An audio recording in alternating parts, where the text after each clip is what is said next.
चारों तरफ फैलता हुआ नजर आया।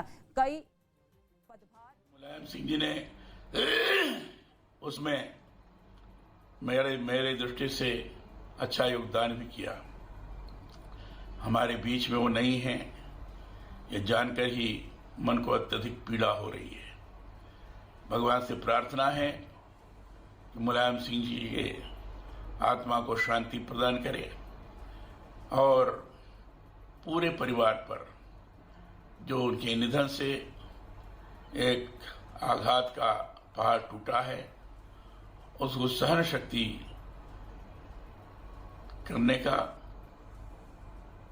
भगवान उसको बल प्रदान करे।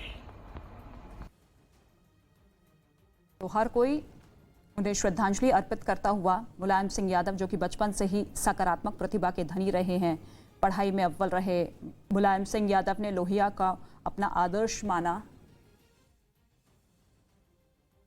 दिनेश शर्मा इस वक्त हमारे साथ मौजूद है, पूर्व उप मुख्यमंत्री हमारे साथ मौजूद है। दिनेश शर्मा जी, कैसे आप याद कर रहे हैं मुलायम सिंह यादव को, क्योंकि आज उनके राजनीतिक जीवन की हर कोई चर्चा कर रहा है, उनकी बात कर रहा है, लेकिन आज आपके जहन में क्या चल रहा है उनके जाने के बाद?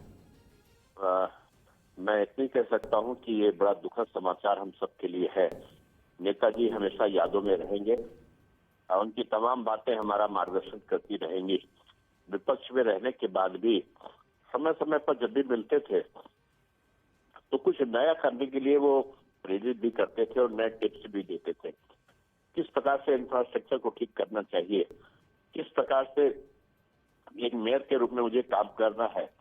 उन्होंने मैं उनके दल के प्रत्याशी को हरा के चुनाव जीता, लेकिन उसके बावजूद उन्होंने मुझे बुला के और तमाम टिप्स दिए कि किस प्रकार से आप अपना डेवलपमेंट को जारी रखोगे। एक बात तो मुझे याद है कि उनके दल के कुछ जनप्रतिनिधि मेरा विरोध कर रहे थे और मैं अतिक्रमण का अभियान चलाए हुए था और कुछ जगह पर मैं निर्माण कराना चाहता था। उन्होंने सार्वजनिक रूप में उनको डांटा और उनका कि जो अच्छा काम करा रहा है तो उसको अच्छा काम में विरोध नहीं करना चाहिए। और छोटी छोटी चीजों को वो स्वयं फोन कर देते थे और फोन करके अपनी राय को जाहिर कर देते थे। आदरणीय एनडी तिवारी जी का निधन हुआ और मैं उप मुख्यमंत्री था। विशेष प्लान से माननीय मुख्यमंत्री जी ने कहा कि उनका शव लाके राजकीय सम्मान के साथ उनका दहन होगा और मैं जहाज से उनका शव लेने के लिए गया तो लखनऊ आया और विधान भवन में उनका शव रखा हुआ था। माननीय मुलायम सिंह जी आए और उन्होंने बड़े संस्मरण नारायण तिवारी जी के बारे में, अपने बारे में, माननीय कल्याण सिंह जी के बारे में बताते बताते हर चीज पे उनकी एक सीख होती थी कि दो कार्य करने की शैली ये होनी चाहिए कि हम विपक्ष में हैं, इसका मतलब ये नहीं कि हम दुश्मन हैं। हम विपक्ष में जरूर हैं, लेकिन हम एक दूसरे के पूरक हैं और जहां पर डेवलपमेंट प्रोसेस हो वहां पे अनावश्यक विरोध उचित नहीं होता। और उन्होंने कई बातों का मुझे उल्लेख करते हुए एक बात ऐसी कह डाली जो राजनेता सार्वजनिक रूप में बोलता नहीं है। उन्होंने कहा कि देखो मेयर साहब, आप उस समय मैं Limca book of the record में मेरा नाम दर्ज हुआ था और रिकॉर्ड मतों से जीता था और मुस्लिम बहुल क्षेत्र से उसमें भी मैं जीता।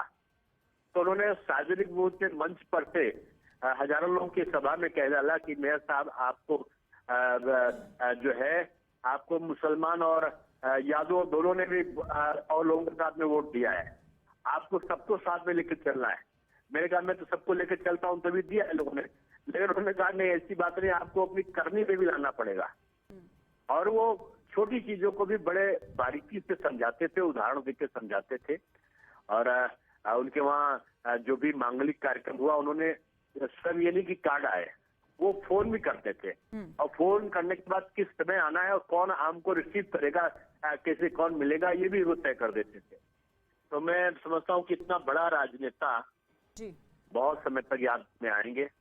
हम लोगों ने प्रदर्शन किए थे उनके खिलाफ, बहुत सारे प्रदर्शन किए थे श्री राम जन्मभूमि मंदिर आंदोलन में, लेकिन उसके बावजूद भी बुला के उन्होंने सबके सामने कहा। बिल्कुल दिनेश जी, ये उन्होंने बताया, सिखाया है कि मनभेद जरूर हो सकता है लेकिन मतभेद नहीं हो सकता।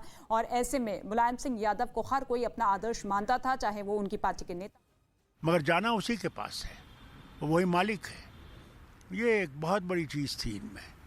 मैं समझता हूँ कि आज भारत का कोई भी नागरिक नहीं होगा जिनके दिल में इनके लिए आज वो अफसोस नहीं होगा कि ये चले गए, इस वक्त चले गए। सर उनका जो बेटा जो इस मतलब